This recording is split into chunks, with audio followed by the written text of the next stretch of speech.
Hi guys, Niju ജന്ന little വേർഡേക്ക് സ്വാഗതം. ഇന്ന് ഞങ്ങൾ മദീന സിയാറത്തിലാണ്. അവിടെയുള്ള കുറച്ച് കാര്യങ്ങൾ നിങ്ങൾക്ക് കാണിച്ചു തരാം. ഈ ഫോട്ടോയിൽ കാണുന്നതാണ് മസ്ജിദുൽ കുബ്ബ.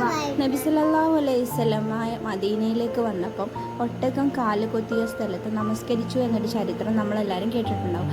ആ സ്ഥലമാണ് മസ്ജിദുൽ കുബ്ബ. മസ്ജിദുൽ കുബ്ബയിൽ വെച്ച് 2 റക്അത്ത് സുന്നത്ത് നിസ്കരിച്ചാൽ ഒരു ഉംറ ചെയ്തതിൻ്റെ കൂലി എന്നാണ് പറയുന്നത്. അവിടെ നമ്മൾ 2 റക്അത്ത് സുന്നത്ത് നിസ്കരിച്ചതിന് ശേഷമാണ് മസ്ജിദുൽ നബവിയിലേക്ക് പിന്നീട് പോയത്.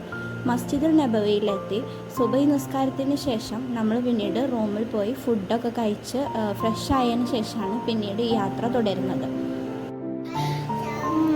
നബി സല്ലല്ലാഹു അലൈഹി വസല്ലമയുടെ ചരിത്രത്തിൽ തന്നെ ഏറ്റവും കൂടുതൽ പ്രതിപാദിക്കുന്നതാണ് ഉഹുദ് യുദ്ധം. ഉഹുദ് യുദ്ധം നടന്നത് മദീനയിലാണ്. ഹിജ്റ 3-ാം വർഷത്തിലാണ് ഉഹുദ് യുദ്ധം നടന്നത്. വീഡിയോയിൽ കാണുന്ന ആ ചെറിയ പള്ളി അത് മസ്ജിദുൽ ഷെയ്ഖൈനി. മസ്ജിദുൽ ഷെയ്ഖൈനി അന്ന് നബി സല്ലല്ലാഹു അലൈഹി വസല്ലമയും സഹാബികളും ഉഹുദ് യുദ്ധത്തിന് പുറപ്പെടുമ്പോൾ തമ്പടിച്ചിരുന്ന നിസ്കാരം നിർവഹിച്ചിരുന്ന ഒരു സ്ഥലമാണ്. 1000 പേരുമായിട്ടാണ് 3000 പേരായിരുന്ന ശത്രുപക്ഷത്തിനെതിരെ പൊരുതാൻ വേണ്ടിയിട്ട് നബി സല്ലല്ലാഹു അലൈഹി വസല്ലമ പുറപ്പെട്ടത് എങ്കിലും അതിൽ 300 പേര് പിന്മാറുകയും പിന്നീട് 700 ആളുമായിട്ടാണ് അങ്ങോട്ട് പോയത്. ഈ പള്ളിയിൽ വെച്ചിട്ട് 2 ചെറുപ്പക്കാരായ യുവാക്കൾ വന്നിട്ട് ഞങ്ങൾക്ക് ഉഹുദ് യുദ്ധത്തിൽ പങ്കെടുക്കാനുള്ള അനുവാദം വേണമെന്ന് നബി സല്ലല്ലാഹു അലൈഹി വസല്ലമയോട് പറയുകയും നബി സല്ലല്ലാഹു അലൈഹി വസല്ലമ അവരെ യുദ്ധത്തിൽ പങ്കെടുക്കാനുള്ള അനുവാദം കൊടുക്കുകയും ഉണ്ടായി.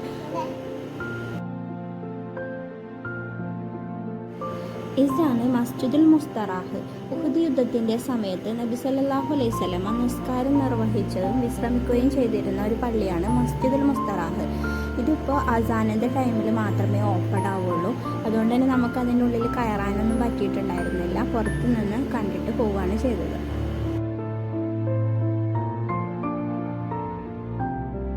ഈ മുന്നിൽ കാണുന്നതാണ് ഉഹുദ് മലനിരകൾ. ഈ മലനിരകളുടെ ചുറ്റളവ് 12 കിലോമീറ്റർ ഉണ്ട്. ആ കാണുന്ന മലയുടെ മുകളിലാണ് ഉഹുദ് യുദ്ധം നടന്നത്. ഉഹുദ് യുദ്ധം ആദ്യം വിജയിക്കുകയും പിന്നെ പരാജയപ്പെടുകയും ചെയ്തിട്ടുണ്ട്. ഒരു കാരണവശാലും മലമുകളിൽ നിന്നും താഴോട്ട് ഇറങ്ങരുത് എന്ന് നബി സല്ലല്ലാഹു അലൈഹി വസല്ലമ വസിയ്യത്ത് ചെയ്തിരുന്നു. എന്നാൽ ആ വസിയ്യത്തിന് ലംഘനം വന്നതാണ് യുദ്ധത്തിൽ തോൽക്കാനുള്ള കാരണം. ഉഹുദ് യുദ്ധത്തിൽ മരണപ്പെട്ടവരിൽ 4 പേര് മുഹാജിറുകളായിരുന്നു. ബാക്കി 66 പേരായിരുന്നു മദീനക്കാരുണ്ടായിരുന്നത്. നല്ല വെയിലായിരുന്നതുകൊണ്ട് തന്നെ ജനമോളിയൊന്നും കൊണ്ട് അവിടെ ഉഹുദ് മല കയറുക എന്നുള്ളത് നമുക്ക് പ്രാക്ടിക്കലായിരുന്നില്ല. അതുകൊണ്ട് നമ്മളവിടെ ഉഹുദ് മല കയറാനൊന്നും പോയിട്ടില്ല. നമ്മൾ നേരെ കണ്ടിങ്ങ് പോരുകയാണ് ചെയ്തത്.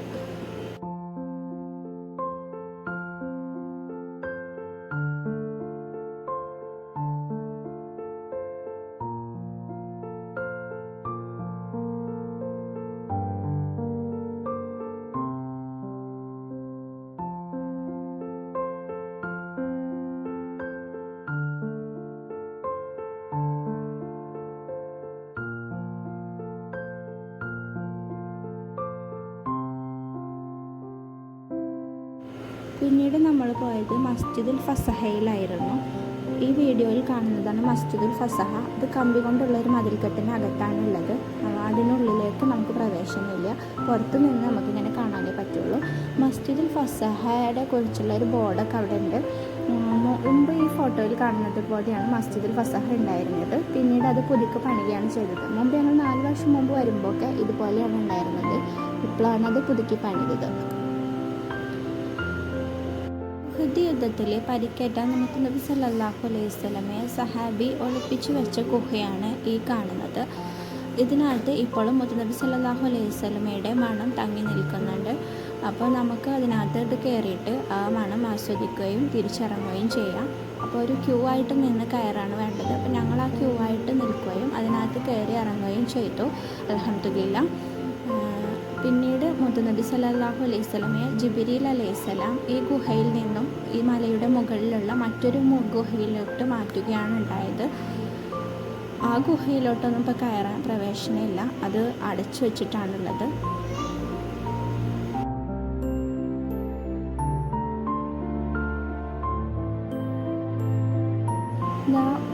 ഈ ഫോട്ടോയിൽ നമുക്ക് മുകളിൽ 2 പാറയുടെ ഇടയ്ക്കായിട്ട് ചെറിയൊരു ഗ്യാപ്പ് അടിച്ച പോലെ കാണാൻ പറ്റും. അതാണ് ഞാൻ നേരത്തെ പറഞ്ഞ മലമുകൾ ചെറിയ ഗുഹ കേട്ടോ. മസ്ജിദുൽ ഫസഹയിൽ വെച്ചിട്ടാണ് കേട്ടോ നിസ്കാരത്തിന് ആളുകൾ കൂടിക്കഴിഞ്ഞാൽ സഫായിട്ട് നിസ്കരിക്കാമെന്നുള്ള ഒരു ആയത്ത് ഇറങ്ങിയത്. നബി സല്ലല്ലാഹു അലൈഹി വസല്ലമയുടെ കാലത്തുണ്ടായിരുന്ന ഒരു സഹാബിയുടെ സ്ഥലമാണ് കേട്ടോ ഈ മതിൽക്കെട്ടിനകത്ത് കാണുന്നത്. അതിനകത്തേക്ക് നമുക്ക് പ്രവേശനമൊന്നുമില്ല. അതിപ്പോൾ ഇവിടുത്തെ ഗവൺമെൻറ്റിൻ്റെ അണ്ടറിലാണുള്ളത്. ടൂറിസത്തിൻ്റെ ഭാഗമായിട്ട് അതൊക്കെ ഡെവലപ്പ് ചെയ്ത് കൊണ്ടുവരുന്നുണ്ട് എന്നാണ് കേട്ടിട്ടുള്ളത് കേട്ടോ. ആ സഹാബിയുടെ പേര് ഞാനിപ്പോൾ ഓർക്കുന്നില്ല. പിന്നീട് ഞങ്ങൾ പോയത് മസ്ജിദുൽ ഖിബ്ലത്തൈനിലാണ്. ഈ ഫോട്ടോയിൽ കാണുന്നതാണ് മസ്ജിദുൽ ഖിബ്ലത്തൈനി. ലോകത്തിലെ തന്നെ 2 കിബിലകളുള്ള പള്ളിയാണ് മസ്ജിദുൽ ഖിബ്ലത്തൈനി. ഇവിടെ കയറി 2 റക്അത്ത് സുന്നത്ത് നിസ്കരിച്ചതിന് ശേഷമാണ് പിന്നീട് നമ്മൾ പോയിട്ടുണ്ടായിരുന്നത്. Thank you for watching. Please like and subscribe, share.